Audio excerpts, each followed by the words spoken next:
Do you own a home?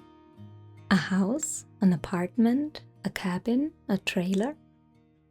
Do you dream of maybe someday owning your own house?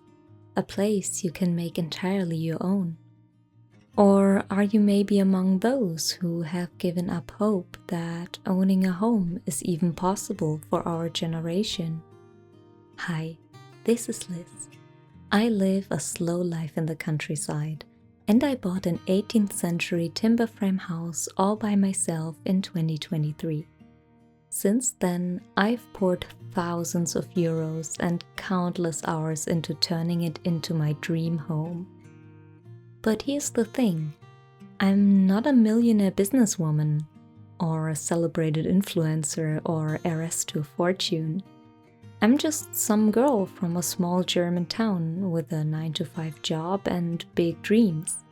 So how do I make it work? Today, I'd like to share the small lifestyle changes that save me a surprising amount of money and what I still spend on despite my frugal lifestyle. Let's dive in.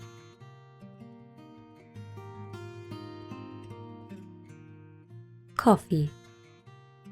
Okay, now before you come for me to yell at me that no home in this world can be worth quitting coffee for it, hear me out on this, let me explain. Drinking coffee can mean different things. We can just simply enjoy the taste of the beverage, and that is of course perfectly fine. Grabbing a coffee can also stand for meeting up with someone to chat for an hour, and I don't want to take that away from anyone either. But then there's the third type of coffee that stands for I work a desk job and need some caffeine to get my day started or to stay focused after lunch break. The type of coffee that's not really about enjoyment, but is a mere tool to stay awake and get through our day. And that's the coffee I'm referring to here. I've made it a habit to take some caffeine in the morning with my vitamins, and that keeps me going throughout the day in my IT job. I was curious, so I actually did the math. If I got a small coffee without any extras at Starbucks every morning before work for a year, it would amount to a whopping 920 euros. Wanna know what a year worth of caffeine cost me? $5. I'm not joking. And don't get me wrong, I do love the feeling of starting my day with a nice, delicious hot beverage. I love the feeling of warmth in my stomach, but I'll brew some tea instead. It's way more affordable than coffee, or even for free if you make your own. I will still get the occasional coffee with a friend and enjoy every sip of it. But if it's only about the energy boost in the morning, there are more affordable ways to go about it.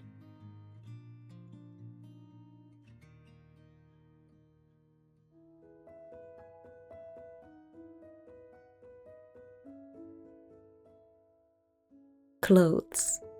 Okay, come on Liz, now that you told us you don't drink coffee, you're gonna tell us you don't buy clothes. But I mean it. Fast fashion is off limits for me anyway, for environmental and ethical reasons. This nips most impulse purchases in the bud already and saves me a ton of money in the long run. While most individual fast fashion items are very cheap, constantly buying things of poor quality we don't really need is very costly in the long run, for our bank account and our planet. Most of us have enough clothes already. On the rare occasion that I really truly need something because something is completely worn down or can't be altered to fit, I'll try other options for acquiring new items first. I made a whole video about how I build my wardrobe without buying clothes, and I'll link it up here. Long distance travel. For many of us, a vacation is only a proper vacation if we're going to a faraway place and spend a ton of money on a luxury getaway. But I noticed that for me, it doesn't depend on the location at all how much I enjoy a few days off. I'm just as happy sleeping in a tent by a lake in my home region, finding new hiking trails in my area, or exploring nearby towns and museums I have never visited. And while I love to experience different cultures and am also hoping to see my second home, New Zealand, again at some point, I try to keep air travel to a minimum. Over the past 8 years, I've had several jobs that took me around the world for conferences and company offsites. I made it a habit to extend my stay whenever possible, adding a few extra days after the work portion of the trip. Since I was already traveling to these destinations, with my employer covering the main expenses, it felt like a great opportunity to turn work trips into mini getaways, rather than planning entirely separate vacations that would cost more money and add to my carbon footprint. TV and movie subscriptions. I don't have Netflix and I don't own a TV. Never have, actually. And I don't miss anything. We might use my laptop to stream a movie every now and again on a rainy night, but I'm always gonna find 1,000 other things that I'd pick over staring into a screen. Let's chat about what these things are later in the video. Makeup and beauty products. I use some beauty products for my hair, face and body, and I also wear makeup. But it is simply not important to me to always catch the latest makeup trends and get all the beauty products that are trending on TikTok. I don't need a whole palette of flashy eyeshadow colors when wearing a ton of makeup doesn't really suit me and my style anyway. And while I like the look of long nails, they are not only super impractical when renovating a house, but also simply not worth it to me. I always make sure my nails are cut and clean, but I'm not going to spend $100 a month on salon manicures. Looking well groomed and put together is something I really value, but it can be achieved in a more affordable way.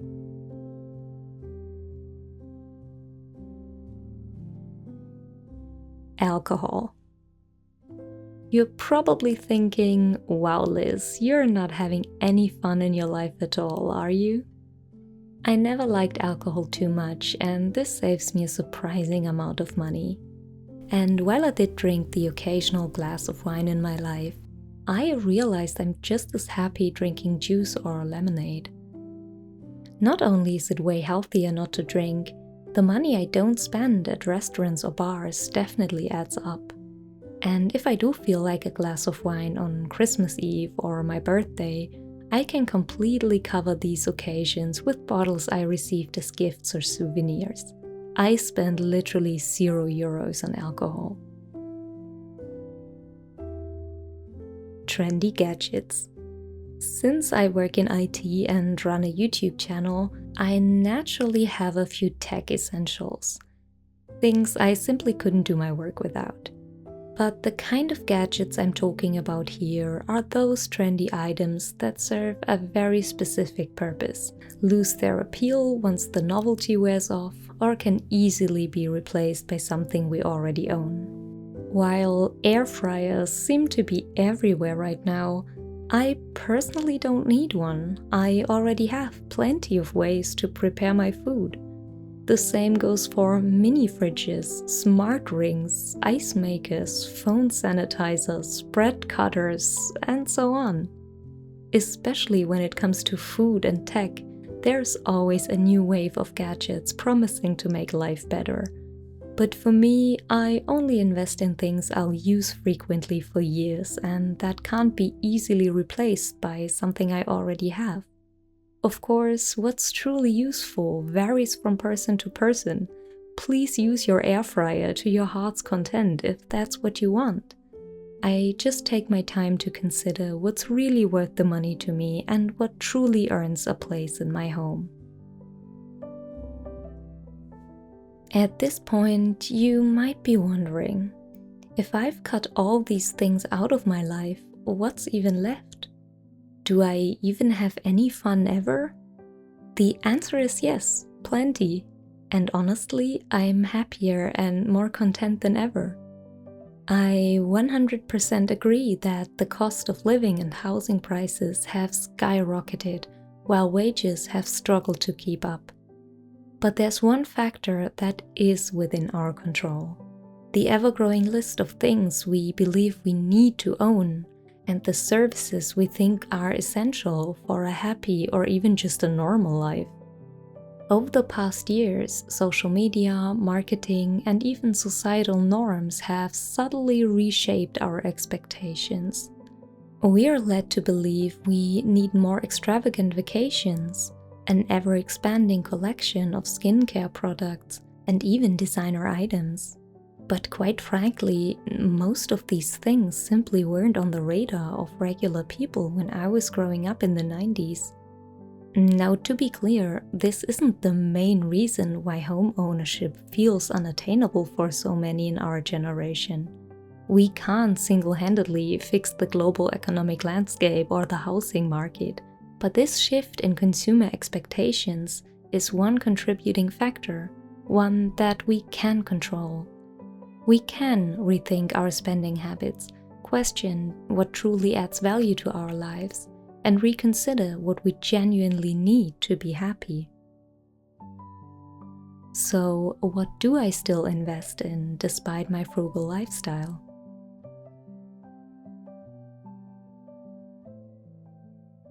High-quality items I use a lot.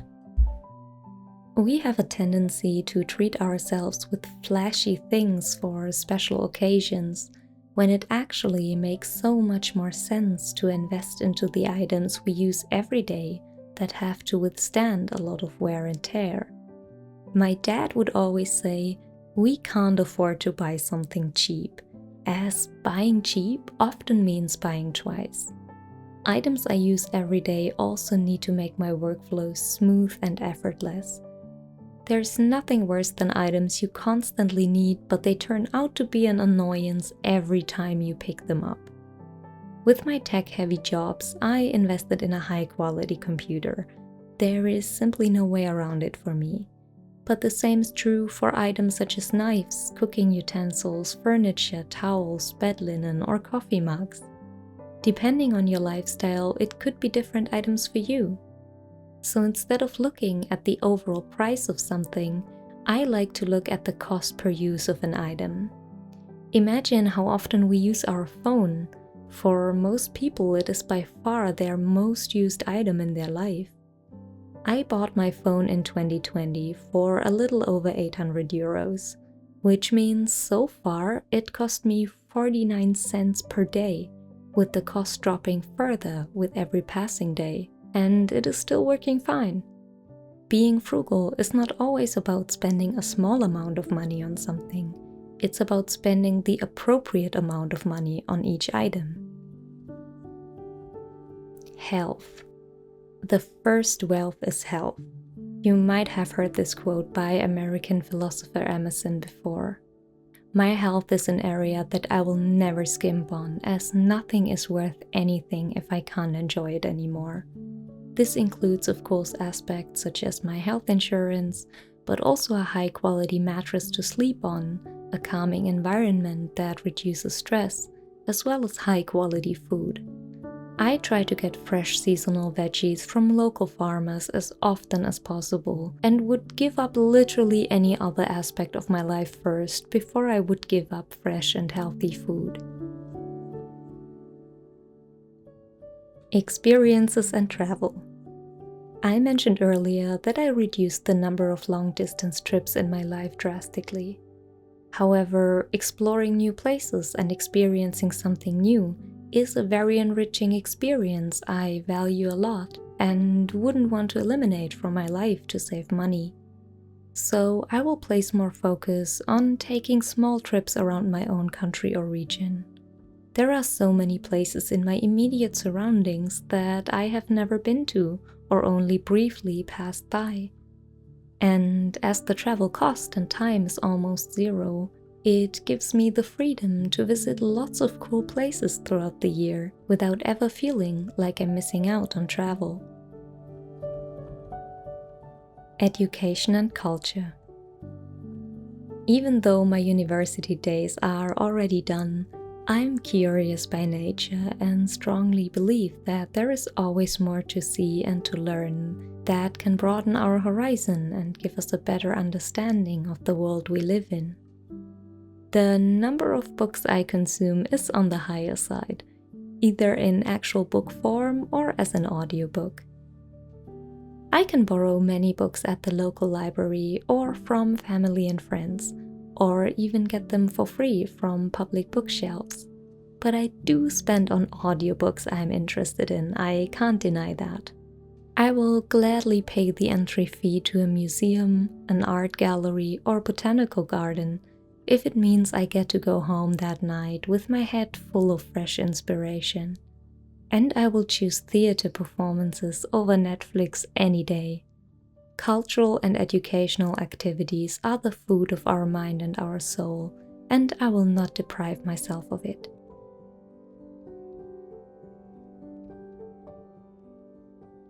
Fulfilling hobbies. Some hobbies cost nothing at all or very little, and they can still be very fulfilling.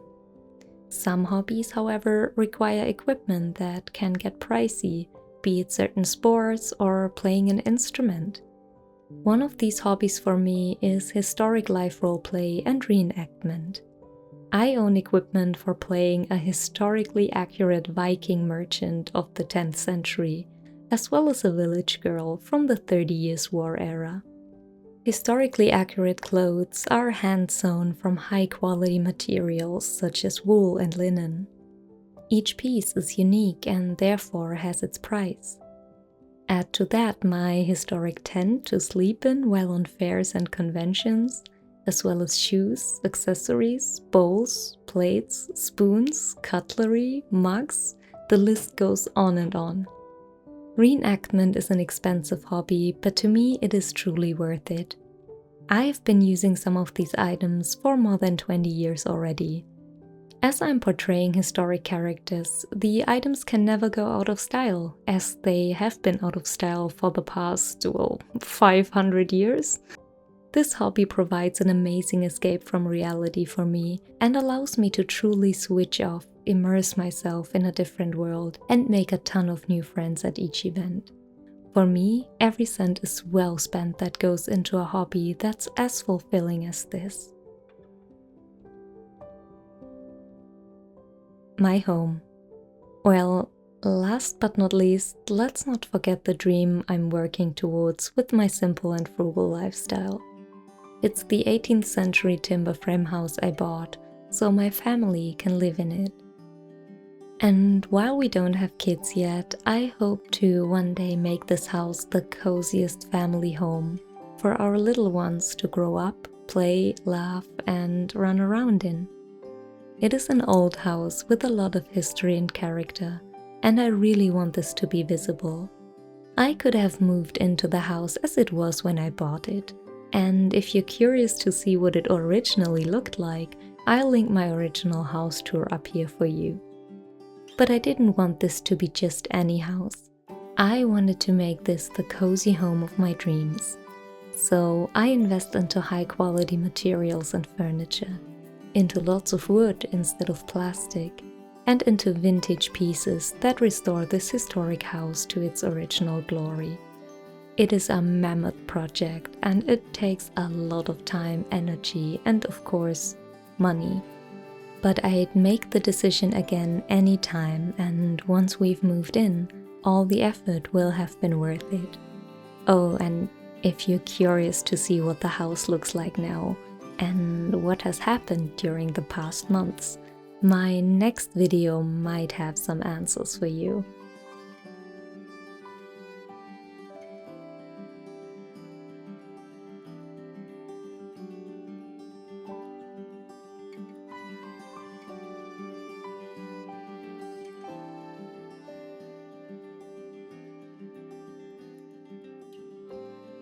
Now I'm curious, what are the things you don't buy to save money, and what are things you could never live without? Let me know in the comments.